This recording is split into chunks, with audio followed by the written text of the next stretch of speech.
Selamat datang, para pelanggan saluran Senja Bahagia. Hari itu adalah hari majelis perkawinan adik ipar saya.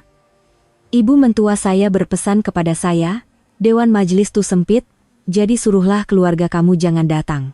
Saya tersenyum sinis dan menjawab akan berbuat demikian, sebelum terus menempah tiket penerbangan untuk seluruh keluarga saya ke Langkawi. Pada hari tersebut, keluarga mentua saya meninggalkan 99 panggilan tidak berjawab untuk saya, dan suara ibu mentua saya kedengaran sangat terdesak. Segala-galanya bermula pada suatu malam, semasa makan malam yang tenang di rumah mentua saya seperti biasa. Ibu mentua saya selalu menekankan bahwa makan malam adalah waktu untuk seisi keluarga berkumpul, dan menegaskan bahwa itu adalah tradisi keluarga mereka. Di atas meja makan, terhidang pelbagai lauk pauk kegemaran suami saya, Khairul, dan kedua-dua mentua saya, termasuklah rendang daging yang saya masak dengan penuh teliti sepanjang petang. Sebaik sahaja saya mencedokkan seketul rendang ke dalam pinggan ibu mentua saya, beliau mengangguk sedikit sebelum memulakan bicara. Tinggal seminggu saja lagi, ya. Majelis Kamal. Persiapan besar semua dah selesai, tinggal nak pastikan perkara-perkara kecil saja lagi. Saya tersenyum dan menjawab, ya, Mama. Nasib baik semuanya berjalan lancar. Kamal dengan bakal istrinya, Aisyah, memang sepadan betul. Suami saya, Khairul, yang sedang mengunyah nasi dengan mulut yang penuh, turut mengangguk setuju. Betul tuh, Mama. Senarai tetamu pun hampir penuh dengan tetamu VVIP ayah dan rakan kongsi perniagaan abang. Majelis kali ini kita kena jaga air muka betul-betul. Bapak mentua saya berdeham, wajahnya bangga. Tentu sekalilah, anak lelaki kedua aku nak kahwin, takkan nak buat biasa-biasa. The Majestic Hotel tuh kan tempat paling gah di Kuala Lumpur nih. Kita kena tunjukkan pada semua orang status keluarga kita. Dalam suasana yang ceria itu, saya juga tumpang gembira dengan perkawinan adik ipar saya. Saya baru sahaja hendak bertanya jika saya dan suami perlu membeli belah lagi pada hujung minggu untuk majelis tersebut. Tetapi, tiba-tiba suami saya memandang saya dengan teragak-agak, lalu merendahkan suaranya sedikit, namun masih cukup kuat untuk didengari seisi keluarga. Sofia. Abang ada benda nak cakap sikit dengan sayang. Saya memandangnya, dapat merasakan ada sesuatu yang tidak kena daripada renungan matanya. Ya, cakaplah. Khairul meletakkan sudu dan garfunya. Dia memandang sekilas ke arah ibu bapaknya seolah-olah meminta persetujuan, sebelum kembali menatap saya. Macam nih. Tetamu yang datang ke majelis Kamal nanti kebanyakannya orang penting ayah atau rakan perniagaan abang, kan? Sayang pun tahu, mereka semua orang ada-ada, datang pun sebab nak tengok keluarga kita. Jadi, abang rasa, untuk majelis kali ini, apa kata kalau kita tak jemput keluarga belah sayang? Setiap patah perkataan yang keluar dari mulutnya terasa seperti tikaman pisau di jantung saya. Saya terpaku di kerusi, hampir sahaja terlepas sudu di tangan. Suasana di meja makan serta-merta menjadi berat. Ibu mentua saya, seolah-olah sudah menunggu saat itu, menyampuk dengan suara yang sengaja dilembut-lembutkan. Sofia, jangan salah faham pula. Khairul cakap macam ni pun untuk kebaikan keluarga kita juga. Tetamu ayah tuh semua, Dato, Tan Sri, ibu bapak kamu kan hidup sederhana, nanti mereka tak selesai di majelis gah macam tuh. Lagipun, abang kamu suami istri tuh. Kalau dia tersilap cakap nanti, jatuh pula air muka keluarga kita, macam mana? Saya mendengar setiap perkataan itu dengan jelas. Itu bukan nasihat, tetapi satu penghinaan yang dibalut dengan gula. Selama 3 tahun menjadi menantu, saya sudah terbiasa dengan sikap keluarga mentua yang memandang rendah keluarga saya yang sederhana. Ayah saya seorang pesara guru, manakala ibu saya mempunyai sebuah gerai kuih kecil di pasar. Jika dibandingkan dengan keluarga suami yang merupakan usahawan turun-temurun, taraf kami memang jauh berbeza. Namun, saya tidak pernah menyangka, pada hari yang sepatutnya menjadi hari bahagia seperti perkawinan adik ipar, mereka sanggup melayan keluarga saya sebegini. Kerana takut air muka mereka jatuh, ibu bapak yang telah melahirkan dan membesarkan saya dianggap sebagai sesuatu yang memalukan di mata mereka. Saya memandang lelaki yang saya kahwini kerana cinta, Khairul. Dia mengelak pandangan saya, kelihatan serba salah, tetapi jelas sekali tidak berniat untuk menarik balik kata-katanya. Dia menganggap diam saya sebagai satu persetujuan. Nasib baik sayang faham. Kita kan satu keluarga, kena fikir untuk satu sama lain. Dah, makan cepat sebelum lauk sejuk. Nasi di dalam mulut saya terasa seperti batu. Tekak saya terasa perih, tidak mampu untuk menelannya. Saya meletakkan sudu dan garpu, dan dengan suara yang sedaya upaya saya kawal agar tenang, saya berkata, "Baiklah, saya dah kenyang. Saya naik ke bilik dulu." Saya bangun, menunduk sedikit, dan bergegas naik ke tingkat atas. Saya tidak mahu mereka melihat air mata yang hampir tumpah. Sebaik sahaja pintu bilik ditutup rapat, barulah saya menghamburkan tangisan yang ditahan. Segala kesedihan yang terpendam selama 3 tahun ini akhirnya meletus. Betapa banyaknya pengorbanan saya untuk keluarga ini. Uang simpanan saya, bonus tahunan saya. Malah, rumah yang kami diami sekarang ini pun, sebahagian besarnya dibiayai oleh ibu bapak saya. Saya telah berusaha menjadi istri yang baik, menantu yang taat.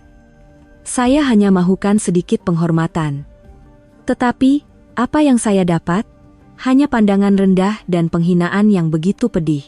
Air mata terus mengalir di pipi, tetapi di dalam hati, satu api yang lain mula marak. Tahap kesabaran saya sudah sampai ke penghujungnya. Jika mereka memandang rendah saya juga akan tunjukkan kepada mereka akibatnya. Saya mengesat air mata. Kelemahan tadi telah hilang, digantikan dengan satu tekad yang dingin. Saya membuka telepon pintar dan terus ke aplikasi tempahan tiket penerbangan. Tujuan: Langkawi. Tarikh berlepas, Sabtu, 25 Desember, hari perkawinan Kamal. Saya menempah 5 tiket, untuk saya, ayah, ibu, abang dan kakak ipar. Keluarga saya juga perlukan rehat. Sudah tiba masanya untuk kami menjauhkan diri daripada manusia-manusia hipokrit ini. Sebaik sahaja tempahan selesai, message pengesahan diterima. Saya tersenyum dingin. Sandiwara ini, saya tidak akan melakonkannya seorang diri lagi.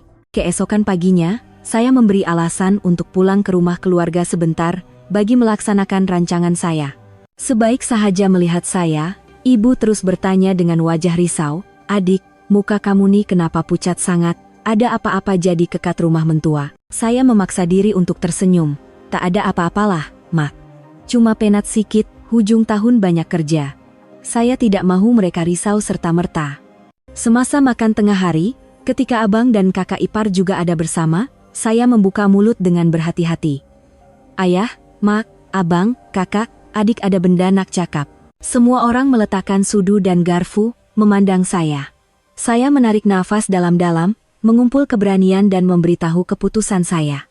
"Adik dah tempah tiket penerbangan untuk kita sekeluarga ke Langkawi. Berlepas Sabtu depan, untuk 4 hari 3 malam. Ayah terkejut. "Ke Langkawi? Kenapa tiba-tiba? Bukan ke Sabtu depan tuh majelis kawin adik ipar kamu?" Ibu juga bimbang. "Betul tuh, Sofia. Hari besar keluarga mentua kamu. Takkan kita tak ada? Nanti apa pula kata mereka?" Saya sudah menjangka reaksi mereka. Dengan tenang, saya menceritakan segala yang berlaku malam semalam, satu persatu tanpa tertinggal. Daripada sikap suami saya sehinggalah kata-kata hinaan ibu mentua. Saya tidak menangis. Suara saya tenang, tetapi setiap perkataan mengandungi luka dan kemarahan yang terpendam. Selepas saya selesai bercerita, suasana di rumah menjadi sepi. Mata ibu berkaca-kaca, hatinya pasti pedih mengenangkan penderitaan anaknya. Wajah ayah, seorang pendidik yang lemah lembut sepanjang hayatnya, menjadi tegang menahan marah. Abang saya menghentak meja dengan kuat. "Kurang ajar betul mereka. Berani dia orang buat adik aku macam nih. Ayah, Mak, saya rasa keputusan Sofia nih betul. Kita tak ada sebab nak pergi majelis tuh untuk dihina lagi. Kita pergi bercuti." Kakak ipar turut menggenggam tangan saya, memujuk.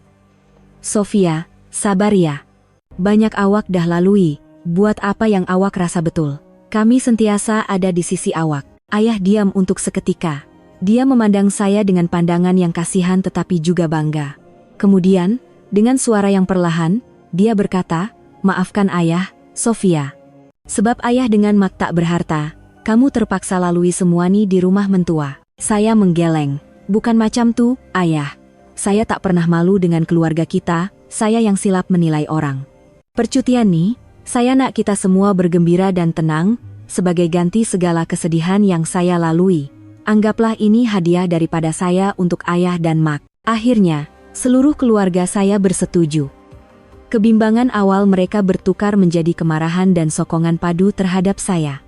Ibu mengesat air matanya dan mula teruja bercakap tentang pakaian apa yang perlu dibawa, manakala abang mula mencari tempat makan populer di Langkawi. Melihat senyuman terukir di wajah keluarga tercinta, saya tahu keputusan saya adalah tepat. Ini bukan sekadar percutian. Ini adalah satu pengisitiharan. Pengisitiharan bahwa saya, Sofia, dan keluarga saya, bukanlah insan yang boleh dipijak-pijak sesuka hati. Pengisitiharan bahwa maruah kami tidak boleh dibeli dengan kemegahan palsu. Percutian ke Langkawi ini akan menjadi langkah pertama menuju kebebasan saya. Petang Rabu, hanya 3 hari sebelum majelis perkawinan, saya pulang ke rumah mentua selepas waktu kerja. Sebaik sahaja masuk ke bilik, saya melihat suami saya, Khairul, sedang duduk di atas katil dengan wajah yang sangat marah. Di kakinya, beg pakaian yang telah saya kemas awal-awal terbuka luas, dengan pakaian bertaburan di sekelilingnya. Saya tahu dia sudah menemui segalanya. Apa semua nih? Jelaskan pada abang. Awak nak pergi mana? Khairul bangun dan menyoal dengan nada menuduh. Saya meletakkan beg tangan dengan tenang, dan mula mengutip pakaian satu persatu untuk dilipat semula. Macam yang abang nampak, saya berkemas untuk pergi bercuti. Bercuti? Awak dah gila ke? Awak tak tahu ke Sabtu ni majelis Kamal? Awak tuh kakak ipar dia, satu keluarga. Awak nak tinggalkan rumah pada hari penting macam ni? Jeritnya, wajahnya yang kacak menjadi herot kerana marah. Saya berhenti melipat pakaian dan merenung matanya tepat. Satu keluarga? Bukankah awak yang cakap keluarga saya tak layak datang sebab takut jatuhkan maruah keluarga awak? Jadi, apalagi yang perlu saya buat di sini? Tersenyum macam patung cantik sambut tetamu dan berlakon seolah-olah keluarga kita ni bahagia dan harmoni. Maaf, saya tak pandai berlakon macam tu. Khairul terdiam. Dia mungkin tidak menyangka saya akan melawan secara terang-terangan. Tergagap-gagap seketika, dia akhirnya bersuara, abang cuma cakap macam tu saja. Awak ni sensitif sangat kenapa? Hal rumah tangga kita, selesaikanlah diam-diam. Kenapa nak buat kecoh macam ni? Saya tak buat kecoh. Saya cuma nak pergi bercuti dengan keluarga saya, ke tempat yang mengalu-alukan dan menghormati kami. Bukan di tempat yang menganggap kami sebagai satu beban yang memalukan. Suara saya dingin seperti ais. Pertengkaran kami semakin sengit. Khairul langsung tidak menyadari kesilapannya. Dia hanya mengulang satu perkataan, air muka. Air mukanya, air muka keluarganya. Dia takut rakan-rakan dan rakan perniagaannya akan berbisik-bisik apabila tidak melihat kakak ipar di majelis perkawinan adiknya. Sifat pentingkan dirinya membuatkan saya mual. Tiba-tiba, telepon bimbit Khairul berbunyi. Dia melihat skrin, dan wajahnya berubah pucat sebelum tergesa-gesa menjawab panggilan. Dia berjalan ke sudut bilik dan bercakap separuh berbisik. Walaupun perlahan, beberapa perkataan jelas kedengaran di telinga saya. Ya, Encik Rahman, saya tahu. Saya tengah usahakan. Jangan risau. Sebelum majelis nanti saya pasti. Saya mengerutkan dahi. Encik Rahman adalah pengurus majelis di The Majestic Hotel. Orang yang menguruskan secara langsung perkawinan Kamal. Kenapa dia menelepon Khairul dengan nada tergesa-gesa seperti menagih hutang? Menyadari saya sedang memerhatikannya, Khairul segera menamatkan panggilan. Dia berpaling dan tiba-tiba mengubah sikapnya 180 darjah. Dia mendekati saya, coba memegang tangan saya. Sofia, sayang, tadi abang emosi sangat. Maafkan abang, ya? Jom kita bincang elok-elok. Jangan pergi, ya? Perubahan sikapnya yang mendadak membuatkan saya lebih berwaspada. Saya menepis tangannya. Ada apa-apa jadi, kan? Khairul teragak-agak. Tak ada apa. Cuma, syarikat tengah susah sikit sekarang nih. Tetapi gerak hati saya mengatakan ada sesuatu yang lebih besar.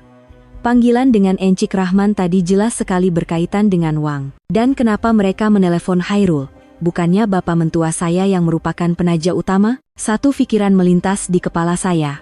Bonus akhir tahun saya. Setiap tahun, bonus saya agak lumayan, dan tahun ini juga saya menerima jumlah yang besar. Jangan-jangan. Saya merenung tepat ke mata Khairul, dan bertanya dengan tajam, baki bayaran dewan sebanyak 50.000 ringgit tuh, awak nak guna duit bonus saya, kan?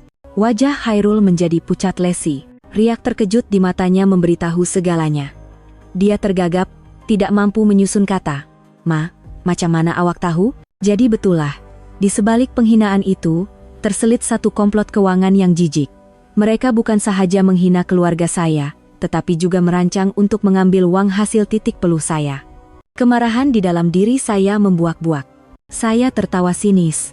Hebat betul awak dan keluarga awak nih, Khairul. Duit saya awak nak, tapi keluarga saya awak hina. Awak tak rasa ke awak semua nih terlalu tamak dan tak tahu malu? Pertembungan pertama ini telah mendedahkan sebahagian kebenaran, tetapi saya tahu ini bukan segalanya. Keadaan senyap Khairul seolah-olah menyiram minyak pada api yang sedang marak. Dikuasai amarah, saya tidak lagi berniat untuk menjaga air mukanya. Saya terus membuka aplikasi perbankan di telepon dan memeriksa akaun bersama kami. Sejarah transaksi terpapar dengan jelas. 4 hari lalu, sejumlah 50.000 telah dipindahkan. Penerimanya, Bapak mentua saya. Saya tunjukkan skrin telepon di hadapan muka Khairul. Ini apa? Jelaskan. Kenapa awak pindahkan 50.000 dari akaun bersama kita kepada ayah tanpa beritahu saya? Khairul mengundur ke belakang, wajahnya seperti tiada darah. Dia membuka mulut, tetapi tiada alasan yang mampu diungkapkan. Saya terus berkata, suara saya jelas dan tegas, setiap perkataan seperti pedang yang menghiris kepura-puraannya, biar saya teka. Awak dan keluarga awak dah rancang semua nih, kan? Awak tahu saya akan dapat bonus, jadi awak tempah majelis kawin adik awak dengan mewah untuk menunjuk-nunjuk. Lepas tu, awak pindahkan duit dulu, kemudian hina keluarga saya supaya saya tak jemput mereka. Dengan cara tu, awak dapat adakan majelis gah guna duit saya, dan pada masa yang sama tak perlu risau air muka jatuh, sebab keluarga mentua yang kampung. 2 dalam 1, kan? Betul tak? Saya sendiri terkejut mendengar betapa dingin dan sinisnya suara saya. Khairul menggigil. Dia terduduk di atas katil, menundukkan kepalanya. Maaf. Ayah dengan mama yang paksa. Abang tak boleh buat apa. Dipaksa, saya ketawa terbahak-bahak, tawa yang pahit. Khairul, jangan salahkan orang lain. Awak tuh lelaki dewasa, ada kerja, ada keluarga. Tapi sekalipun awak tak pernah coba lindungi istri awak, 3 tahun saya dah cukup bersabar. Saya mula mengungkit satu persatu perbuatan mereka yang tidak tahu malu. Tahun pertama kahwin, mama awak nak ubah suai dapur ikut feng shui. Saya bagi 20.000. Tahun lepas, ayah awak nak tukar kereta sebab nak menunjuk pada kawan-kawan dia, saya tambah 50.000. Hadiah hari jadi mama mesti beg tangan berjenama. Duit belanja dan yuran belajar Kamal di luar negara pun, semua saya yang tanggung. Rumah nih, 80% duit ibu bapak saya, tapi nama kita berdua. Sepanjang 3 tahun nih, awak pernah kira tak berapa banyak duit saya dah habis untuk keluarga awak? Semua simpanan saya, hasil titik peluh saya, semuanya masuk ke dalam lubang tanpa dasar keluarga awak. Dan balasan yang saya dapat cuma, takut air muka jatuh, semakin saya bercakap, semakin meluap-luap kemarahan saya. Saya terlalu bodoh, terlalu buta. Saya sangka jika saya berkorban dengan ikhlas, saya akan mendapat kasih sayang dan penghormatan. Tetapi saya silap. Bagi mereka, saya hanyalah sebuah mesin ATM. Mesin ATM yang latar belakang keluarganya terlalu memalukan untuk ditayang kepada dunia. Khairul tidak berkata apa-apa. Kerana tiada satupun kata-kata saya yang boleh dinafikannya. Semuanya benar, dengan bukti transaksi yang jelas di hadapan mata. Keadaan senyapnya membuatkan saya semakin kecewa. Saya tidak nampak apa-apa pada lelaki ini selain sifat pengecut dan lemah. Segala cinta dan pengorbanan saya untuknya terasa sia-sia dalam sekelip mata. Saya dah buat keputusan, kata saya dengan tegas. Kita cerai. Saya tak boleh hidup lagi dengan suami yang lemah dan keluarga mentua yang mata duitan macam nih. Rumah nih kita jual, dan kita bahagi ikut jumlah yang masing-masing dah keluarkan. Duit yang saya dah habiskan untuk keluarga awak tuh, anggap sajalah sedekah saya pada orang yang miskin adab. Selesai berkata, saya menarik beg pakaian dan menuju ke pintu. Saya tidak mahu berada di rumah ini walau sesaat pun lagi. Segala-galanya di sini membuatkan saya sesak nafas dan meluat. Khairul berlari terkejut dan menghalang pintu. Jangan, cerai jangan sekali-kali. Sofia, jangan pergi. Abang salah, semua salah abang. Tolong bagi abang satu peluang lagi. Tetapi saya tahu kata-katanya palsu. Dia bukan takut kehilangan saya. Dia cuma takut kehilangan mesin ATM-nya. Dan mungkin, dia juga takutkan sesuatu yang lain, yang akan saya ketahui tidak lama lagi. Pergelutan antara saya dan Khairul di muka pintu menarik perhatian seluruh keluarga. Kedua-dua mentua saya dan bakal pengantin, Kamal, bergegas naik ke tingkat atas. Melihat saya dengan beg pakaian hendak keluar dari rumah, wajah ibu mentua saya terus berubah. Wajahnya yang sentiasa kelihatan manis hilang, digantikan dengan suara yang nyaring dan penuh kebencian. "Kau nak buat apa nih, hah? Tengah-tengah malam buta tarik beg keluar? Kau memang nak porak-perandakan keluarga Nike?" Kamal turut menyampuk. "Kak Long, kalau ada apa-apa, bincanglah elok-elok. Tak lama lagi majelis saya. Apa benda semua nih?" Saya tergelak sinis melihat keluarga yang hanya mementingkan diri sendiri itu. Saya menepis tangan Khairul dan menjawab dengan dingin. "Saya nak pergi mana, bukan urusan awak semua. Dan majelis awak tuh, saya tak ada kewajiban nak tinggal untuk jaga air muka sesiapa. Saya akan bercerai dengan Abang Khairul. Mulai sekarang, kita dah tak ada apa-apa kaitan." Mendengar perkataan cerai, semua ahli keluarga mentua saya tergamam. Bapak mentua saya, yang sentiasa berlagak tenang, hilang sabar dan menjerit, "Cerai? Apa kau cakap nih? Kau dah gila ke? Apa yang kurangnya anak aku sampai kau nak minta cerai?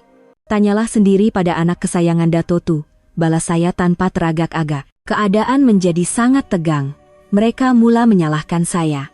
Mereka menuduh saya menantu yang tidak tahu diuntung, istri yang tidak memikirkan suami. Mereka kata saya sengaja mencari pasal kerana hal kecil dan menghancurkan kebahagiaan keluarga.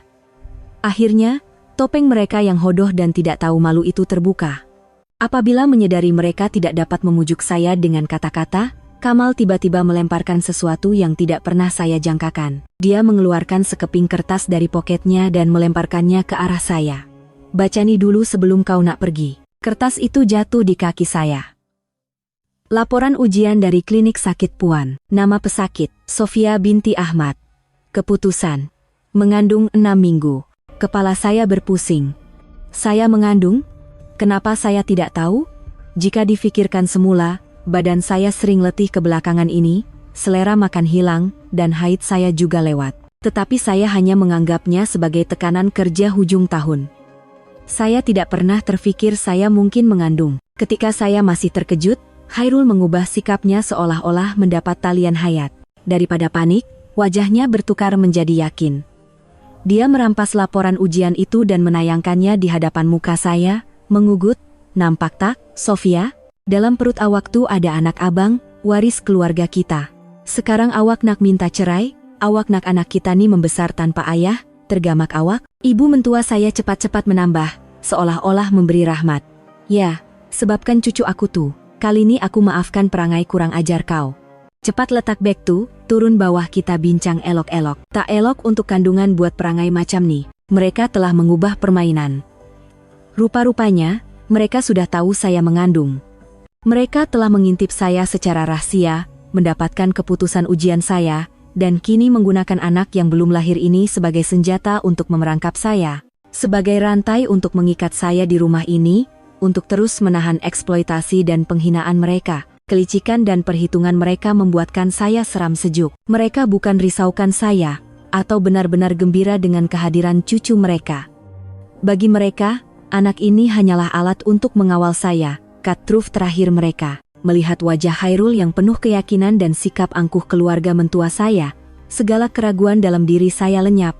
Jika saya terus tinggal di sini, dalam persekitaran apakah anak saya akan membesar? Apa yang akan dia pelajari daripada seorang bapak yang pengecut, nenek yang tamak, dan keluarga yang penuh perhitungan? Tidak, saya tidak boleh biarkan anak saya hidup dalam keadaan begitu. Saya merenung tepat ke arah Khairul dan keluarganya.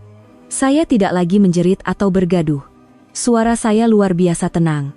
Anak nih anak saya. Saya akan besarkan dia seorang diri. Dan keputusan untuk bercerai tetap sama. Selesai berkata, saya menarik beg pakaian tanpa teragak-agak, melintasi mereka dan keluar dari pintu yang telah mengurung saya selama 3 tahun. Dari belakang, saya terdengar jeritan dan makian mereka, tetapi saya tidak menoleh. Sebaik sahaja melangkah keluar dari rumah itu, udara malam yang dingin terasa, tetapi hati saya terasa lebih ringan. Saya bebas. Saya menahan sebuah taksi, tiada destinasi yang pasti. Duduk di dalam kereta, melihat lampu jalan yang berlalu di luar tingkap, barulah saya dapat menarik nafas lega. Tangan saya tanpa sadar diletakkan di atas perut. Satu nyawa kecil sedang membesar di dalam diri saya. Ini bukan beban. Ini adalah motivasi.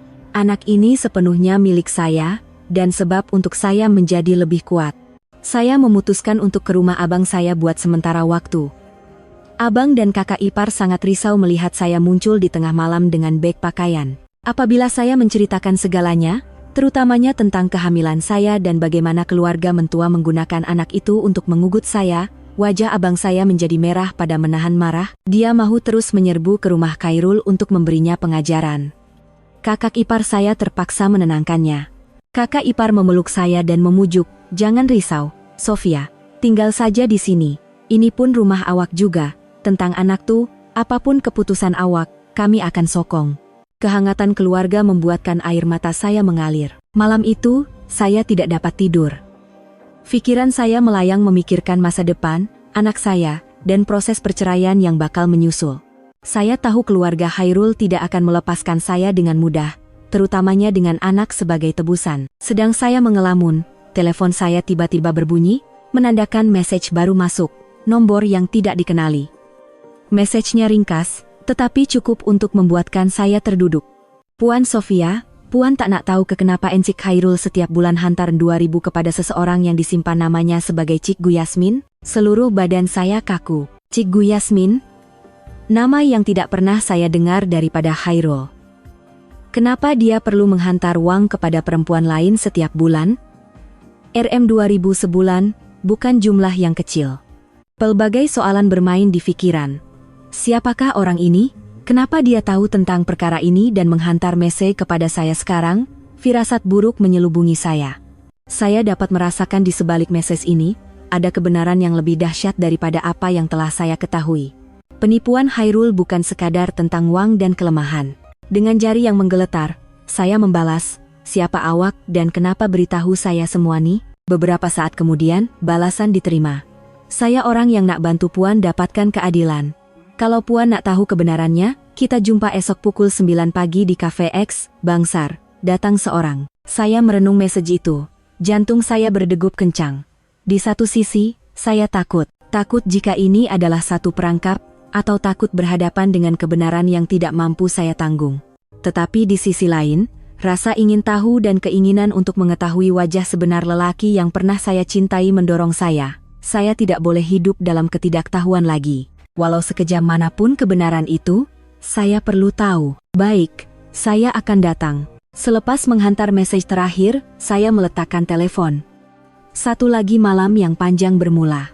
Tetapi kali ini, bukan hanya luka dan kemarahan yang menemani saya, tetapi juga keraguan dan ketakutan samar terhadap kebenaran yang bakal terungkap. Keesokan paginya, saya tiba tepat pada masa yang dijanjikan. Saya memilih tempat duduk di sudut yang membolehkan saya melihat seluruh kafe. Jantung saya berdebar-debar. Gugup dan risau silih berganti. Saya tidak tahu siapa yang akan saya temui, lelaki atau perempuan, kawan atau lawan. Tepat jam 9, seorang lelaki tinggi yang memakai kemeja putih dan seluar gelap melangkah masuk ke kafe. Dia melihat sekeliling sebelum berjalan terus ke meja saya. "Puan Sofia, kan? Saya Rashid," katanya sambil menghulurkan tangan.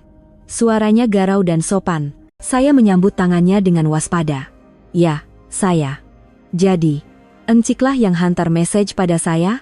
Dia mengangguk dan duduk di kerusi bertentangan. "Betul. Saya seorang penyiasat persendirian." Mendengar perkataan penyiasat persendirian membuatkan saya terkejut.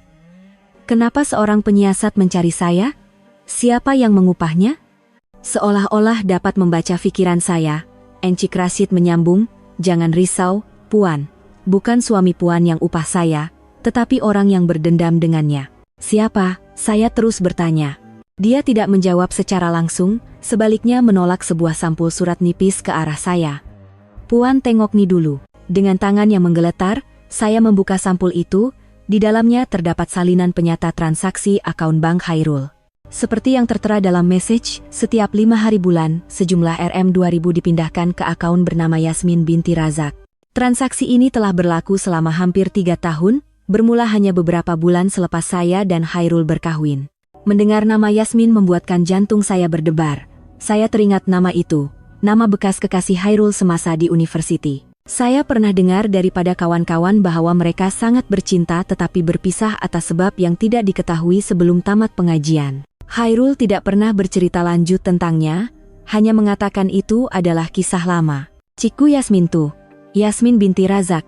Saya bertanya. Suara saya bergetar. Encik Rashid mengangguk. Betul Puan. Cik Yasmin sekarang bekerja sebagai guru tadika swasta. Suami Puan simpan namanya sebagai Cikgu Yasmin dalam teleponnya mungkin untuk mengelak syakwa sangka. Kepala saya terasa pening. Kenapa Khairul perlu menghantar uang sebanyak itu setiap bulan kepada bekas kekasihnya, selama hampir 3 tahun pula tuh? Apa yang berlaku antara mereka? Adakah mereka masih berjumpa di belakang saya? Soalan-soalan yang menyakitkan menerjah pikiran. Akhirnya, saya sadar bahwa sepanjang perkawinan ini, saya bukan sahaja dieksploitasi dari segi keuangan, tetapi juga dikhianati secara terang-terangan. Khairul telah menipu saya, dengan sangat terancang. Kenapa? Kenapa Encik ada semua nih? Dan kenapa Encik berikannya pada saya? Saya berusaha untuk bertenang, tetapi getaran dalam suara saya tidak dapat disembunyikan. Encik Rashid memandang saya dengan pandangan simpati. Seperti yang saya katakan, seseorang telah mengupah saya untuk menyiasat hubungan suami Puan dengan Cik Yasmin. Selepas siasatan selesai, klien saya berpendapat bahwa Puan perlu tahu kebenaran ini. Dia percaya hanya Puan yang mampu memberikan hukuman setimpal kepada Encik Khairul. Siapa klien Encik? Saya bertanya lagi. Kali ini, dia tidak mengelak. Dia memandang tepat ke mata saya dan menyebut satu nama yang membuatkan saya terkejut. Nama itu menjelaskan segalanya. Dendam mereka, dan kenapa mereka mahu mendedahkan siapa Khairul sebenarnya. Dan ia membuka pintu kepada rancangan balas dendam saya. Rancangan yang tidak pernah saya sangka akan saya laksanakan. Tetapi sebelum melangkah lebih jauh, saya perlu tahu kebenaran sepenuhnya. Kebenaran yang, kata Encik Rashid, jauh lebih menyakitkan daripada apa yang baru saja saya lihat. Kebenaran yang lebih menyakitkan? Saya mengulangi kata-kata penyiasat itu. Firasat buruk menyelubungi saya. Apalagi yang saya tidak tahu, penyiasat itu, tanpa berkata apa-apa, menolak sebuah veil yang lebih tebal ke hadapan saya. Veil putih biasa, tanpa sebarang tulisan di kulitnya. Tangan saya menggeletar menyentuhnya. Terasa ada satu beban yang tidak kelihatan menekan setiap helaian kertas di dalamnya. Saya menarik nafas dalam-dalam, menenangkan diri, dan membuka veil itu. Halaman pertama mengandungi beberapa keping gambar yang kelihatan diambil secara curi-curi. Di dalam gambar itu, Khairul sedang bermain dengan riang di sebuah taman bersama seorang budak lelaki berusia sekitar 3 tahun. Budak itu berambut kerinting, matanya besar dan bulat, dengan senyuman yang ceria. Dan apa yang membuatkan saya kaku di situ adalah wajah budak itu. Dia kelihatan seras dengan Khairul. Hidungnya, bibirnya, malah renungan matanya, versi kecil lelaki yang saya panggil suami. Di sebelah mereka, ada Yasmin. Dia sedang memandang kedua-dua beranak itu dengan pandangan yang penuh kasih dan bahagia. Mereka kelihatan seperti sebuah keluarga yang sempurna. Jantung saya seakan berhenti berdegup, darah di seluruh badan saya terasa beku. Saya menyela ke halaman seterusnya, dan seterusnya. Semuanya gambar Khairul bersama Yasmin dan anak itu. Pergi ke pasar raya bersama, makan malam di restoran yang selesa, Khairul mendukung anak itu di bahunya. Setiap gambar yang bahagia itu menjadi ribuan bilah pisau yang merobek hati saya. Akhirnya, saya sampai ke halaman terakhir. Sekeping kertas yang sudah terlalu biasa bagi saya sejak beberapa hari ini. Laporan ujian. Tetapi kali ini bukan pengesahan kehamilan, tetapi ujian DNA. Sampel rambut daripada Khairul. Dan sampel rambut daripada budak lelaki bernama Imran bin Khairul. Keputusan. Probability kepadanan Bapak. Anak. 99,99%. Dunia di hadapan saya runtuh. Rupa-rupanya begitu. RM 2000 sebulan itu adalah uang nafkah anak. Khairul bukan sahaja curang, tetapi dia mempunyai anak luar nikah dengan bekas kekasihnya. Anak lelaki berusia 3 tahun. Ini bermakna, sejak kami berkahwin, atau mungkin sebelum itu lagi, Yasmin dan anak itu sudah wujud. Jadi, apakah status perkawinan saya? Selama 3 tahun ini, siapakah saya di matanya? Isteri, atau topeng yang sempurna untuk menyembunyikan hubungan terlarangnya? Mesin ATM percuma yang membolehkannya menanggung keluarga sebenar dan pada masa yang sama memberi uang kepada kekasih dan anaknya? Kesakitan, kemarahan, dan perasaan dikhianati sepenuhnya membuatkan saya sesak nafas. Saya telah diperbodohkan, menjadi boneka dalam sandiwara yang diarahkan oleh suami dan keluarganya. Mereka menipu saya, mengambil uang saya, dan sekarang baru saya sadar, rupa-rupanya sayalah orang ketiga yang mengganggu keluarga bahagia mereka. Kenapa? Saya hanya mampu berbisik dengan suara serak, air mata mengalir tanpa henti. Penyiasat itu menghulurkan tisu dan menunggu saya sedikit tenang sebelum mula bercerita perlahan-lahan. Menurut siasatan saya, Encik Hairul dan Cik Yasmin sebenarnya tidak pernah berpisah. Mereka hanya renggang seketika karena keluarga Encik Hairul tidak merestui hubungan mereka, menganggap keluarga Cik Yasmin tidak setaraf. Selepas itu, Encik Hairul bertemu dengan Puan dan tergesa-gesa berkahwin. Mungkin di mata keluarganya, Puan adalah calon menantu yang lebih sesuai. Kerjaya yang bagus, pendapatan tinggi, dan yang paling penting, mampu memberi sokongan keuangan kepada mereka. Walaupun selepas berkahwin, Encik Hairul masih meneruskan hubungan sulitnya dengan Cik Yasmin, dan dalam tempoh itu, Cik Yasmin mengandung. Selama 3 tahun ini, dia telah menjalani kehidupan dua alam. Setiap patah kata penyiasat itu seperti hentaman tukul pada hati saya yang sudah hancur berkecai. Begitu rupanya. Perkawinan saya dari awal lagi dibina atas dasar perhitungan dan penipuan. Saya hanyalah alat, pilihan yang lebih menguntungkan dari segi ekonomi. Cinta yang ditunjukkannya, janji-janjinya, semuanya palsu. Saya menutup file itu dan mengesat air mata. Kesakitan yang memuncak telah bertukar menjadi sesuatu yang lain. Saya tidak akan menangis lagi. Air mata saya terlalu berharga untuk dititiskan untuk manusia sekeji itu. Hairul dan keluarga kau. Kau yang tolak aku ke pinggir jurang, jadi jangan salahkan aku jika aku menjadi kejam. Saya mengangkat kepala dan memandang tepat ke arah penyiasat itu. Tiada lagi kelemahan di mata saya, hanya ada tekad sekeras keluli. Aturkan pertemuan saya dengan Yasmin. Penyiasat itu seolah-olah sudah menjangka permintaan saya, mengangguk dan mengeluarkan teleponnya. Selepas satu panggilan ringkas, dia berpaling kepada saya dan berkata, Cik Yasmin setuju untuk berjumpa. Pukul 3 petang ini, di sebuah kedai teh di Damansara. Saya akan hantar alamat penuh nanti. Tempatnya sunyi dan ada bilik pribadi. Saya mengangguk. Hati saya bercampur baur, tetapi tekad saya kukuh. Mulai saat ini, tiada jalan untuk berundur. Tepat jam 3 petang, saya tiba di kedai teh yang dijanjikan. Ruang kecil yang dihias indah itu dipenuhi dengan haruman teh yang menenangkan. Selepas diiringi oleh seorang pekerja ke bilik pribadi, saya melihat seorang wanita bernama Yasmin sudah menunggu. Dia kelihatan lebih letih dan lesu berbanding dalam gambar. Dia memakai gaun bercorak bunga yang sederhana, dan rambut panjangnya diikat kemas. Wajahnya manis, tetapi matanya cekung dan kelihatan menyimpan banyak cerita. Melihat saya masuk, dia tersentak dan bangun dari kerusinya.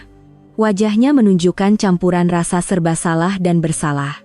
Selamat petang. Silakan duduk. Suaranya perlahan dan lembut. Saya duduk di kerusi bertentangan. Keheningan yang menyesakkan menyelubungi kami. Seketika, saya terasa mahu menyerangnya, memakinya, menarik rambutnya. Tetapi melihat matanya yang letih dan riak pasrah di wajahnya, kemarahan saya sedikit reda. Saya sedar, dia juga mangsa seperti saya. Awak dah tahu semuanya, kan? Yasmin memecah kesunyian terlebih dahulu. Iya, jawab saya, suara masih dingin. Saya tahu semuanya, tentang anak awak, dan tentang perkawinan palsu saya. Yasmin menunduk. Kedua-dua tangannya digenggam erat di atas meja. Saya minta maaf, walaupun saya tahu maaf tiada gunanya sekarang, saya juga ditipu oleh dia. Kemudian, dengan suara yang bergetar, dia mula menceritakan kisahnya. Cinta zaman university, tentangan keluarga Hairul, dan bagaimana Hairul tidak pernah sekalipun mengucapkan kata putus. Katanya, Hairul hanya perlukan masa untuk memujuk keluarganya, dan perkahwinannya dengan saya hanyalah sementara untuk menenangkan ibu bapanya dan mendapatkan kestabilan keuangan. Dia berjanji berulang kali, selepas 1 atau 2 tahun, dia akan menceraikan saya dan kembali secara rasmi kepada Yasmin dan anak mereka. Dia memberitahu Yasmin bahwa dia tidak mencintai saya, hanya ada rasa tanggung jawab, dan saya adalah wanita yang kuat dan berdikari yang boleh hidup tanpanya, tetapi Yasmin dan anak mereka tidak. Yasmin mula menangis. Saya percaya kata-katanya. Selama 3 tahun ini, saya bodoh sebab percayakan janjinya. Saya sanggup hidup sebagai kekasih dalam bayang-bayang, sanggup anak saya tidak mempunyai ayah yang sah. Semuanya karena harapan suatu hari nanti dia akan menepati janjinya.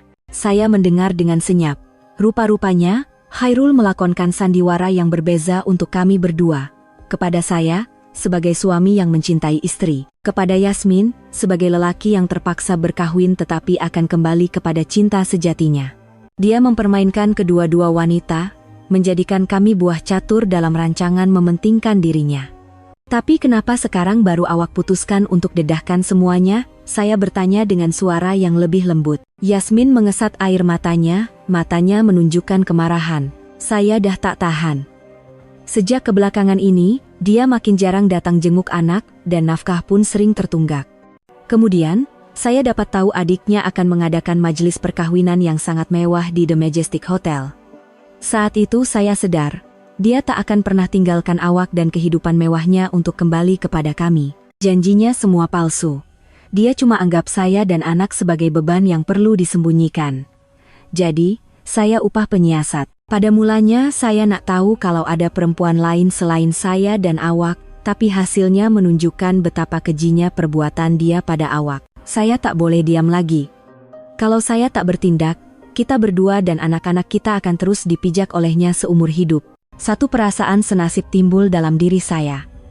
Kami berada di kedudukan yang berbeza, tetapi kami mempunyai musuh yang sama. Ditipu dan dipergunakan oleh lelaki yang sama.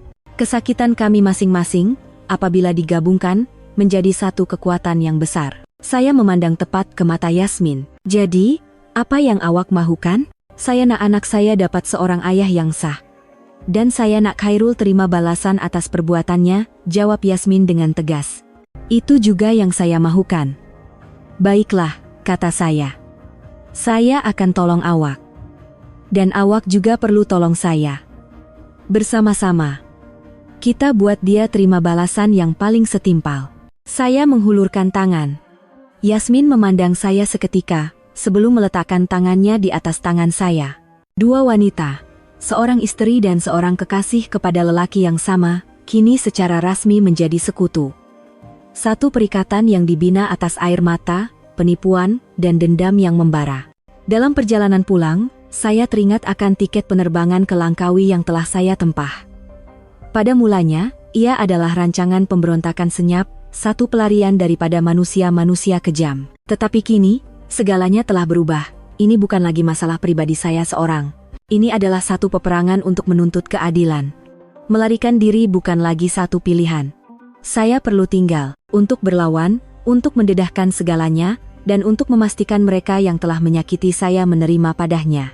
Perkara pertama yang saya lakukan sebaik sahaja tiba di rumah adalah menelepon keluarga saya dan memberitahu bahwa percutian itu terpaksa ditangguhkan. Saya memberitahu mereka, sebagai ganti menikmati laut biru dan pasir putih, kita akan menonton sebuah drama yang jauh lebih menarik. Selepas jabat tangan yang penuh makna itu, saya dan Yasmin menghabiskan masa beberapa jam lagi di kedai teh yang sunyi itu, berbincang. Rasa kekok pada mulanya telah hilang sepenuhnya, digantikan dengan persefahaman yang mendalam dan tekad yang membara. Kami bukan lagi musuh. Kami adalah rakan seperjuangan di barisan hadapan yang sama. Matlamat kami hanya satu, untuk meruntuhkan topeng Khairul dan keluarganya pada saat yang mereka anggap paling gemilang, di majelis perkawinan Kamal, supaya kebenaran terdedah. Kita kena serang di tempat yang paling menyakitkan bagi mereka, saya mulakan. Yaitu, air muka dan uang. Yasmin mengangguk. Betul, lelaki itu dan keluarganya lebih pentingkan marwah daripada nyawa. Kalau majelis kawin Kamal itu dibatalkan dengan cara yang memalukan, itu akan jadi tamparan hebat buat mereka. Berdasarkan maklumat yang kami ada, kami mula merangkas satu rancangan yang teliti dan kejam. Langkah pertama, tekanan keuangan, kata saya. Saya tahu mereka masih berhutang bagi bayaran dewan sebanyak Rp50.000 lukasan dengan pihak hotel, dan mereka sedang menunggu duit bonus saya. Sejak saya keluar dari rumah, mereka pasti tengah pening kepala cari duit. Kita kena sekat semua sumber keuangan mereka. Macam mana? Tanya Yasmin. Awak adalah kuncinya, kata saya sambil memandangnya. Khairul berhutang nafkah anak dengan awak. Itu adalah hutang yang sah di sisi undang-undang. Awak pergi terus ke The Majestic Hotel, jumpa pengurus majelis mereka. Beritahu dia yang klien mereka, Khairul, adalah seorang bapa yang tidak bertanggung jawab yang culas membayar nafkah anak kandungnya sendiri. Timbulkan syakwa sangka bahwa dia mahu menggunakan uang itu untuk mengadakan majelis kawin mewah. Tuntut pihak hotel agar semua baki dibayar penuh sebelum majelis bermula. Jika tidak, sebagai pemiutang, ugut untuk hebahkan kepada media bahwa The Majestic Hotel bersubahat dengan bapa yang tidak bertanggung jawab. Mana-mana syarikat besar pun tak akan mahu terpalit dengan skandal macam tu. Mata Yasmin bersinar. Dia paham maksud saya. Ini akan menjadi tekanan psikologi yang sangat berkesan.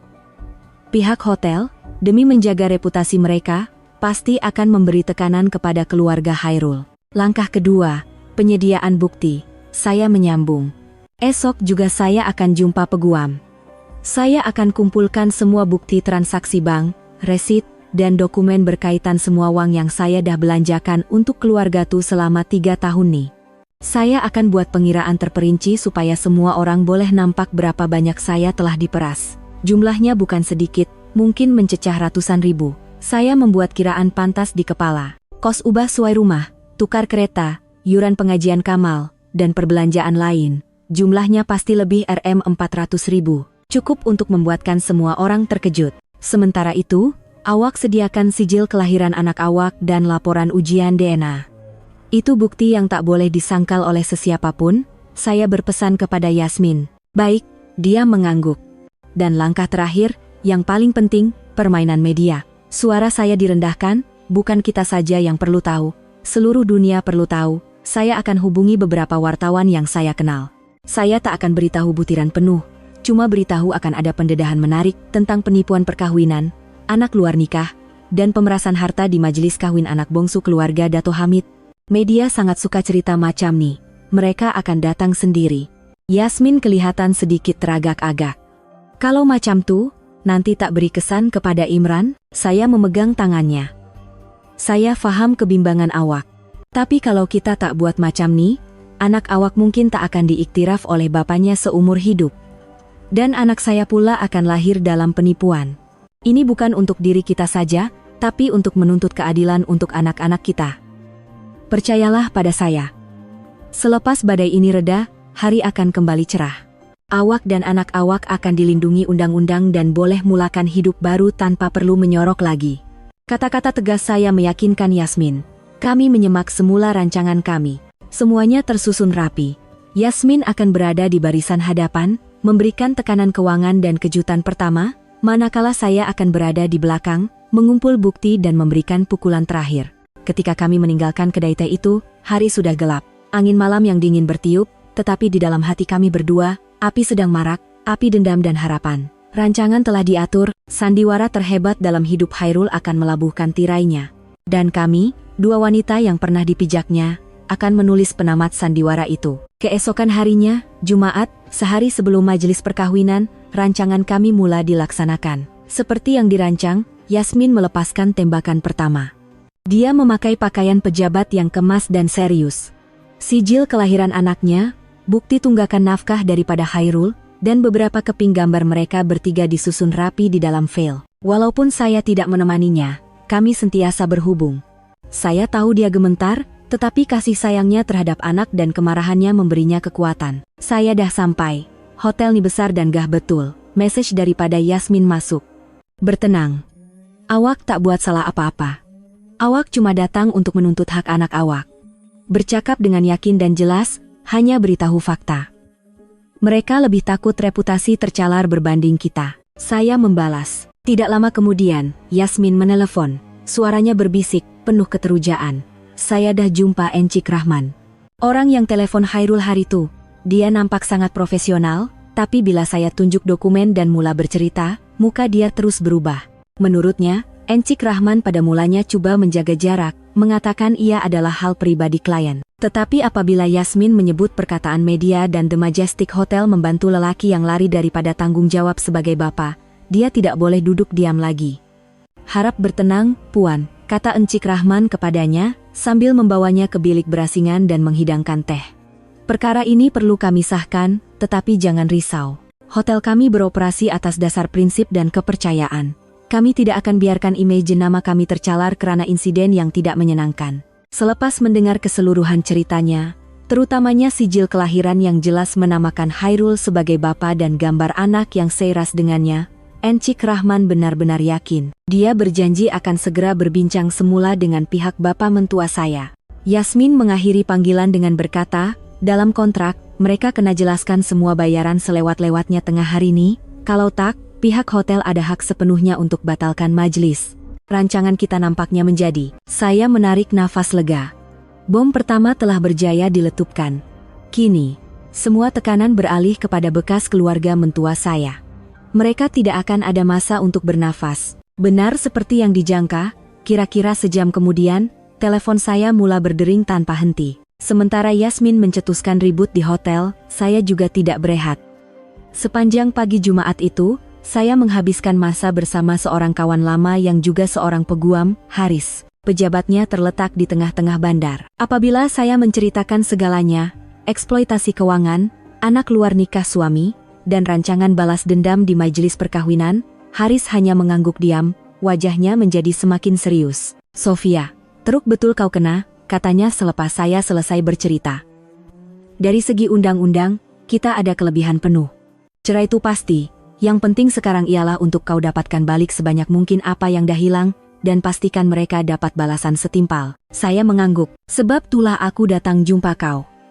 Aku nak kau susun semua nih jadi satu data yang jelas, supaya orang boleh nampak siapa mereka sebenarnya."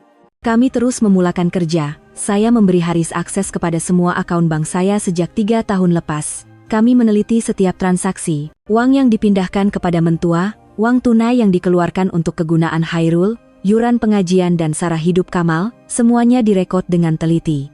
Haris berdecit sambil bekerja. "Mereka nih memang anggap kau lubuk emas, ya? Tengok nih, setiap bulan ada saja duit keluar atas nama duit saku ibu bapa, bantuan perniagaan. Sekali keluar paling sikit 50.000. Melihat angka-angka di skrin komputer, saya terasa pedih mengenangkan kebodohan saya di masa lalu, tetapi pada masa yang sama, kemarahan terhadap ketamakan keluarga itu semakin membuak. Itu semua adalah hasil titik peluh saya, uang yang saya perolehi dengan bekerja siang dan malam. Selepas beberapa jam bekerja keras, Haris akhirnya mengira jumlah keseluruhan. Dia memusingkan skrin komputernya ke arah saya. "Tak termasuk perbelanjaan hidup bersama, jumlah yang kau dah belanjakan secara langsung atau tidak langsung untuk keluarga Hairul selama 3 tahun ini adalah lebih kurang 400.000. 400.000, angka itu mengejutkan saya sendiri. Saya tidak pernah menyangka saya telah diperas sebanyak itu. Itu hampir ke semua harta yang saya kumpul sejak sebelum berkahwin. Aku akan cetak semua penyata transaksi ini, jadikan satu file yang lengkap," kata Haris dengan tegas. "Bersama dengan dokumen yang buktikan sumber uang yang kau gunakan untuk beli rumah tuh. Dengan bukti-bukti ini, dalam mahkamah nanti kau bukan saja boleh dapat rumah tuh, tapi sebahagian besar harta yang kau dah hilang pun boleh dapat balik. Tetapi buat masa ini, saya akan menggunakannya untuk melaksanakan rancangan saya." Saya memegang file tebal yang baru dicetak oleh Haris. Ia bukan sekadar kertas. Ia adalah bukti penderitaan saya selama 3 tahun, dan senjata paling tajam saya dalam perang terakhir ini. Kini, semua persiapan telah selesai. Bom jangka telah dipasang. Hanya perlu diletupkan pada masa yang tepat. Selepas keluar dari pejabat peguam, saya tidak terus pulang. Saya duduk di sebuah kafe yang sunyi dan melaksanakan langkah seterusnya, mencetuskan ribut di media. Disebabkan kerja saya mempunyai beberapa kenalan baik dalam dunia media. Saya membuka senarai kenalan dan memilih 3 nama yang paling saya percayai. Mereka adalah wartawan yang bersemangat, dan yang paling penting, mempunyai etika kerja yang tidak boleh dibeli dengan uang. Panggilan pertama dibuat kepada Encik Lim, seorang wartawan dari sebuah portal berita dalam talian yang besar. Cik Sofia. Lama tak dengar cerita, ada apa?" Suara Encik Lim di hujung talian sentiasa ceria. "Ya, Encik Lim, apa kabar? Saya ada satu berita eksklusif yang saya rasa Encik Lim akan sangat berminat," kata saya dengan suara yang sengaja dibuat tenang dan penuh misteri. "Oh, ya, apa dia? Coba cerita sikit."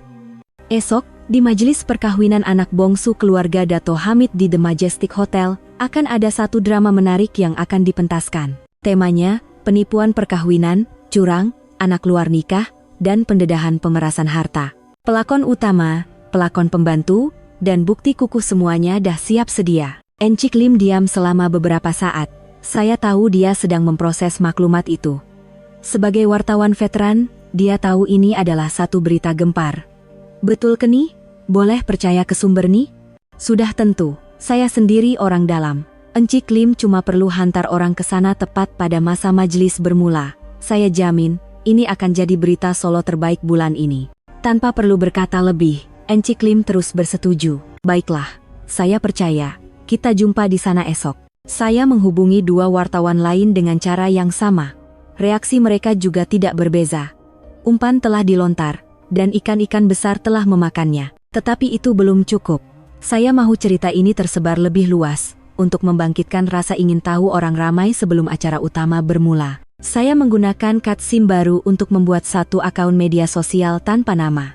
Dan dengan gaya seolah-olah orang ketiga yang menyebarkan kabar angin, saya memuat naik satu hantaran ringkas. Ada benda besar nak meletup ke esok, dengar cerita majelis kawin anak Datoha, Sika, esok tak akan berjalan lancar. Kakak ipar dia, S, dapat tahu dia kena peras ratusan ribu untuk modal kawin, dan suami dia, Sika tuh, ada anak sorok umur 3 tahun kat luar.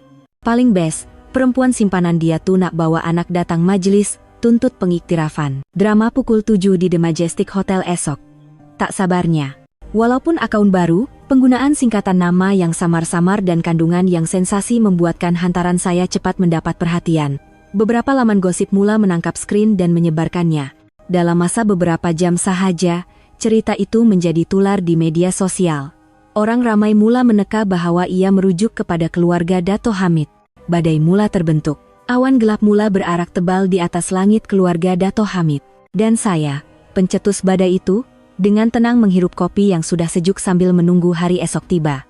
Seperti yang saya jangkakan, bom yang meletup di hotel telah menyebabkan gempa bumi di rumah keluarga Dato Hamid. Sekitar jam 11 pagi Jumat, telepon saya mula berdering tanpa henti. Panggilan pertama daripada bapak mentua saya. Biasanya dia sentiasa berlagak tenang dan berwibawa, tetapi di hujung talian, suaranya penuh dengan ketergesaan dan kemarahan. Sofia, ini kerja kau, kan? Ada perempuan gila datang buat kecoh kat hotel, kau yang hantar dia, kan? Saya menjawab dengan nada tanpa emosi. Saya tak faham apa yang Dato cakap. Saya dengan keluarga Dato kan dah tak ada apa-apa kaitan. Jangan nak berlakon. Siapa lagi yang akan buat kerja macam ni kalau bukan kau? Dengar sini baik-baik, jangan buat kerja bodoh. Suruh perempuan tu berambus sekarang, dan kau bawa duit datang bayar baki hotel. Kalau tak, nahas kau. Sikap tidak tahu malunya membuatkan saya tergelak.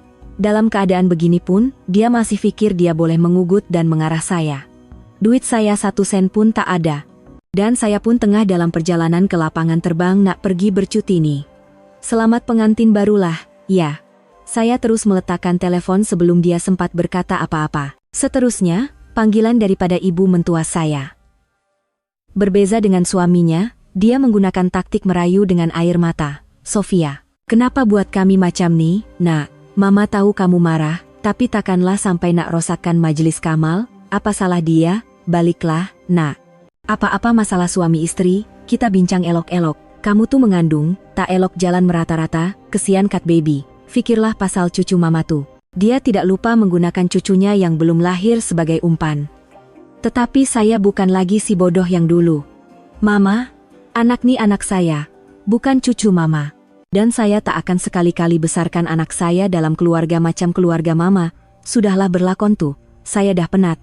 Saya meletakkan telepon sekali lagi. Yang terakhir, Hairul. Dia menelepon saya lebih 10 kali. Pada mulanya saya abaikan, tetapi panggilan yang tidak henti-henti itu membuatkan saya rimas dan terus menjawab. Suaranya di hujung talian kedengaran sangat merayu. Sofia, tolonglah balik. Semua salah abang. Abang mengaku salah abang. Apa saja sayang nak, abang akan buat. Nak abang melutut pun abang sanggup. Tolonglah, kali ini saja selamatkan abang. Ayah dengan mama dah nak bunuh abang. Hotel asik telepon minta duit, mana abang nak cari 50 ribu sekarang. Itu masalah awak dan keluarga awak. Tak ada kena-mengena dengan saya, jawab saya dengan dingin. Apabila rayuannya tidak berhasil, dia mula menunjukkan belangnya dan mengugut. Awak ni melampau betul, kan? Awak tak kisah ke kalau saya hebahkan pada satu dunia yang awak ni perempuan gila, mengandung tapi lari dari rumah dan coba hancurkan keluarga mentua? Saya tertawa sinis. Oh, ya. Buatlah. Kita tengok, antara suami yang curang sampai ada anak luar nikah dengan keluarga mentua yang peras duit menantu, dan istri yang malang ditipu, siapa yang orang akan sokong? Oh ya, coba periksa internet, cerita awak nampaknya tengah panas sekarang. Saya menamatkan kata-kata dan terus mematikan panggilan, sebelum menyekat nomor mereka bertiga. Semuanya berjalan mengikut rancangan. Kekalutan mereka adalah kegembiraan terbesar saya. Saya mematikan telepon, menyandarkan badan di kerusi dan memejamkan mata. Kurang dari 24 jam lagi. Drama terhebat akan bermula. Berbeza dengan kekalutan keluarga Dato Hamid, hari terakhir sebelum majelis perkawinan itu berlalu dengan sangat tenang bagi saya. Sejak keluar dari rumah itu, saya tinggal di rumah abang saya. Suasana yang mesra, jagaan abang dan kakak ipar, serta masakan ibu yang dihantar setiap hari perlahan-lahan menyembuhkan luka di hati saya. Saya menghabiskan sebahagian besar masa dengan berehat, membaca buku, mendengar musik, dan menjaga diri. Saya juga pergi ke hospital untuk pemeriksaan kandungan. Apabila pertama kali mendengar degupan jantung anak saya yang kecil tetapi kuat, saya tidak dapat menahan air mata. Ia adalah air mata kebahagiaan dan harapan. Anak ini adalah anugerah terindah, dan sebab untuk saya hidup dengan lebih kuat dan cemerlang. Saya tidak lupa menelepon Yasmin. Dia memberitahu bahwa pihak hotel tidak henti-henti menelepon bapak mentua saya, mendesak pembayaran baki. Jika bayaran tidak dibuat, mereka bukan sahaja akan membatalkan majelis, tetapi juga mengancam untuk mengambil tindakan undang-undang karena mencemarkan nama baik hotel. Mereka mesti tengah kelam kabut sekarang, kata Yasmin dengan nada puas. Saya dengar Dato tuh coba pinjam duit merata-rata, tapi seorang pun tak bagi. Semua orang tahu syarikat dia tengah nazak dan hutang keliling pinggang. Saya hanya tersenyum. Itulah harga yang perlu dibayar untuk ketamakan dan kemegahan palsu. Mahukan majelis kawin yang mewah untuk menunjuk-nunjuk, tetapi tidak mampu dan coba mengambil uang menantu. Sekarang, mereka terperangkap dalam lubang yang mereka gali sendiri. Pada malam Jumat, sehari sebelum perkawinan, ketika saya bersiap untuk tidur, satu message terakhir masuk dari nomor yang tidak dikenali. Saya tahu itu Hairul. Sofia, abang tahu sayang benci abang. Tapi anak kita tak bersalah. Tolonglah pikirkan dia sekali ini saja. Baliklah pada abang. Apapun jadi, anak perlukan keluarga yang lengkap. Abang akan tebus semua salah abang. Abang akan layan sayang dan keluarga sayang dengan baik. Tolonglah, kata-katanya kedengaran bersungguh-sungguh, tetapi saya hanya dapat merasakan kepura-puraan. Keluarga yang lengkap yang dibina atas penipuan, pengkhianatan dan perhitungan, anak saya tidak perlukan bapak seperti itu. Saya tidak membalas. Saya hanya memadam message itu dan mematikan telepon. Segala rayuan sudah terlambat. Hati saya untuknya telah mati pada malam dia menggunakan anak saya untuk mengugut saya. Esok, saya akan ke sana. Bukan sebagai istrinya, bukan sebagai kakak ipar pengantin, tetapi sebagai diri saya sendiri, untuk menuntut keadilan bagi diri saya dan anak dalam kandungan saya. Badai akan tiba, dan saya sudah bersedia untuk menghadapinya. Pagi Sabtu, 25 Desember. Hari yang sepatutnya keluarga saya berada di Langkawi. Saya sebaliknya sedang duduk di sebuah kafe mewah bertentangan dengan The Majestic Hotel. Dari sini, saya dapat melihat dengan jelas pemandangan di lobi hotel, tempat majelis perkawinan Kamal akan berlangsung. Lobi itu sibuk dengan tetamu yang datang. Mereka segak dengan sut dan gaun yang indah, masuk sambil tersenyum. Di pintu masuk, tuan rumah berdiri menyambut tetamu. Bapak dan ibu mentua saya tersenyum paksa, tetapi wajah mereka jelas menunjukkan kegelisahan dan keletihan. Khairul berdiri di sebelah mereka, pucat, matanya sentiasa melilau seolah-olah mencari atau takutkan sesuatu. Mereka kelihatan seperti pelakon yang sedang berhempas pulas melakonkan watak terakhir mereka. Saya menghirup teh. Hati saya luar biasa tenang. Saya telah berpesan kepada Yasmin dan para wartawan. Hanya bergerak apabila semua tetamu telah berkumpul dan majelis akan bermula. Itulah saat kemuncak drama ini. Jam 11.30 pagi, waktu majelis semakin hampir. Lobi menjadi lengang. Saya nampak bapak mentua saya menarik nafas lega. Mungkin dia pikir krisis telah berlalu, dan majelis dapat dimulakan. Tetapi itu hanyalah sangkaannya. Tepat pada masa itu, pengurus majelis hotel, Encik Rahman, berjalan pantas ke lobi bersama 2 orang pengawal keselamatan. Dia menghampiri bapak mentua saya dengan wajah yang tegas. Saya tidak dapat mendengar perbualan mereka, tetapi dari gerak-geri dan bentuk mulutnya, saya dapat meneka dia sedang memberikan kata dua. Suasana di lobi menjadi tegang. Beberapa tetamu yang tiba lewat memandang mereka dengan penuh tanda tanya. Senyuman di wajah bapak dan ibu mentua saya hilang sepenuhnya. Mereka mula bertengkar. Bapak mentua saya menggerakkan tangannya, coba menjelaskan sesuatu. Ibu mentua saya kelihatan seperti akan menangis. Khairul hanya berdiri kaku, tidak tahu berbuat apa. Sandiwara itu mula menunjukkan keretakannya yang pertama. Pentas telah sedia, pelakon telah mengambil tempat. Kini, tiba masanya untuk watak-watak terpenting muncul. Dan mereka sedang datang. Ketika keluarga Dato Hamid sedang kelam kabut bergelut dengan pihak hotel, satu lagi insiden menarik perhatian semua orang. Sekumpulan orang yang kelihatan seperti wartawan, lengkap dengan kamera dan mikrofon, tiba-tiba muncul di pintu masuk hotel. Mereka adalah orang yang saya jemput. Kehadiran media membuatkan keadaan menjadi lebih huru-hara. Beberapa tetamu mengeluarkan telepon pintar dan mula merekam. Bapak mentua dan Khairul terkejut. Mereka tidak paham kenapa wartawan datang ke situ. Mereka coba menghalang, tetapi wartawan-wartawan itu tidak peduli, terus menghalakan lensa ke arah tuan rumah. Dato, betulkah majelis hari ini ada sedikit masalah? Encik Khairul, benarkah dakwaan Encik curang dan mempunyai anak luar nikah? Soalan-soalan tajam menghujani mereka. Bapak mentua dan Khairul tergagap-gagap, tidak mampu menjawab. Dan pada saat yang paling kelam kabut itu, heroin sebenar drama ini muncul. Dari seberang jalan, Yasmin, yang memakai gaun putih sederhana, berjalan dengan tenang sambil mendukung seorang budak lelaki yang comel. Budak itu adalah anak Khairul, Imran. Budak itu tidak menangis di hadapan orang ramai, hanya memandang sekeliling dengan matanya yang besar dan bulat. Semua lensa kamera serta-merta beralih ke arah ibu dan anak itu. Yasmin tidak gentar.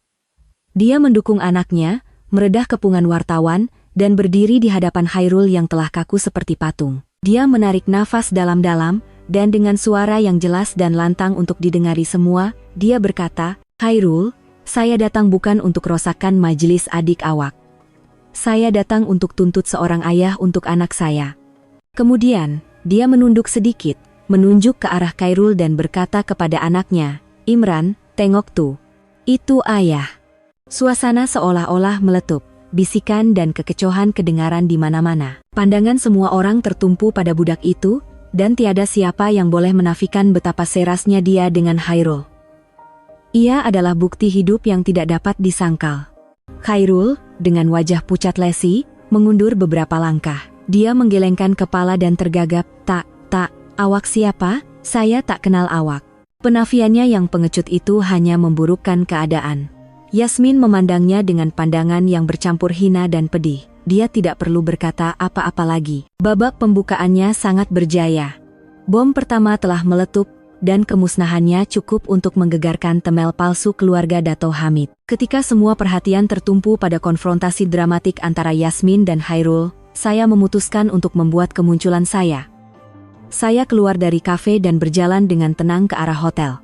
Kemunculan saya, istri sah Khairul, serta-merta menimbulkan gelombang baru. Semua lensa sekali lagi beralih ke arah saya. "Puan Sofia, apa komen Puan tentang situasi ini? Adakah Puan tahu tentang hubungan suami Puan dengan wanita ini?" Saya tidak menjawab sebarang soalan.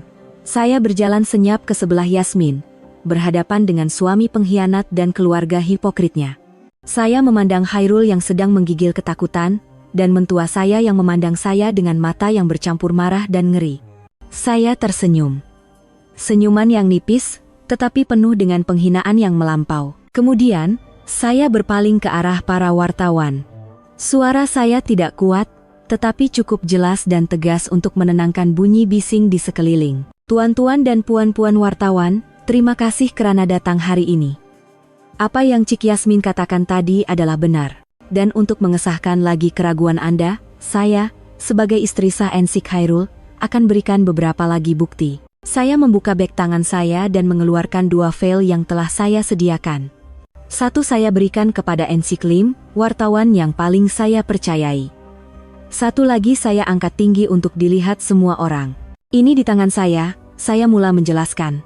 Pertama, laporan ujian DNA yang mengesahkan bahwa Encik Khairul dan Imran mempunyai 99% kebarangkalian hubungan bapa dan anak. Dia tidak boleh menafikannya lagi. Saya menyelak ke halaman seterusnya.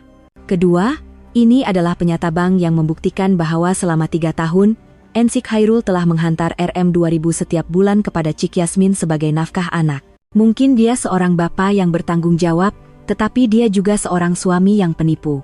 Akhir sekali, Saya mengeluarkan file yang paling tebal yang disediakan oleh peguam saya, Haris, dan ini bahagian yang paling menarik. Ini adalah senarai terperinci semua uang yang telah saya belanjakan untuk keluarga mentua saya selama 3 tahun. Kos ubah sesuai rumah, tukar kereta, yuran pengajian adik ipar, dan yang paling penting, deposit Rp50.000 untuk majelis hari ini.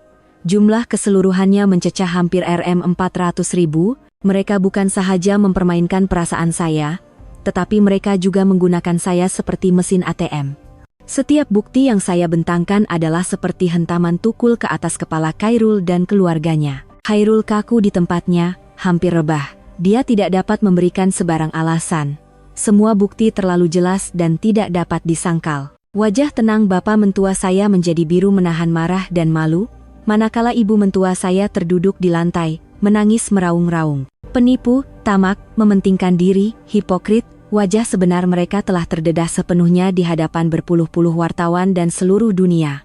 Kejatuhan Khairul bukan lagi satu kemungkinan. Ia adalah satu kenyataan. Sebaik sahaja saya mendedahkan bukti terakhir, pengurus majelis hotel, Encik Rahman, tidak teragak-agak lagi. Dia melangkah ke hadapan, merampas mikrofon daripada pengacara majelis, dan berkata dengan suara yang jelas, "Pengumuman kepada para hadirin. Saya Rahman bin Ishak, pengurus majelis The Majestic Hotel. Bagi pihak hotel, saya dengan amat duka cita ingin memaklumkan bahwa disebabkan pelanggaran kontrak dan kegagalan pihak pengantin lelaki untuk menjelaskan bayaran, majelis perkawinan Encik Kamal yang dijadwalkan pada hari ini terpaksa dibatalkan. Kami memohon maaf atas sebarang kesulitan. Sebarang pertanyaan dan aduan, sila ajukan terus kepada wakil pihak pengantin lelaki, Dato Hamid." Pengumuman Encik Rahman adalah pukulan maut terakhir, semuanya secara rasmi musnah. Para tetamu yang pada mulanya ragu-ragu, kini percaya sepenuhnya. Mereka mula berbisik-bisik dengan kuat. Ramai yang membuat siaran langsung insiden mengejutkan ini dengan telepon pintar mereka. Bisikan, tawa sinis, pandangan hina dan simpati semuanya tertumpu kepada keluarga Dato Hamid. Pengantin perempuan dan keluarganya, yang terdengar kekecohan, turut keluar. Melihat pemandangan huru-hara itu dan mendengar bisikan orang ramai, pengantin perempuan yang muda itu tidak dapat menahan kejutan dan terus pengsan. Bapak pengantin perempuan, setelah menyadari anak perempuannya hampir berkahwin dengan keluarga penipu, menjadi berang, memaki hamun bapak mentua saya, dan mengisytiharkan pertunangan itu putus serta-merta. Keluarga Dato Hamid hancur sepenuhnya. Bapak mentua saya bersandar pada dinding, tidak mampu berdiri tegak. Ibu mentua saya masih menangis di lantai.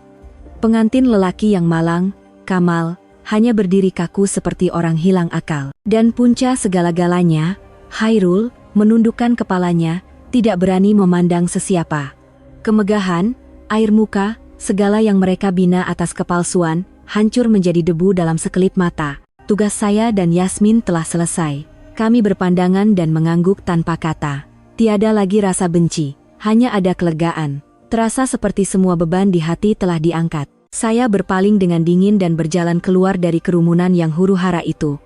Yasmin, sambil mendukung anaknya, mengikut saya dari belakang. Dari belakang, saya masih mendengar bunyi tangisan, makian, dan bunyi klik kamera, tetapi ia tidak lagi memberi kesan kepada saya. Berjalan di bawah sinaran matahari, saya merasakan masa depan saya tidak pernah secerah dan seluas ini.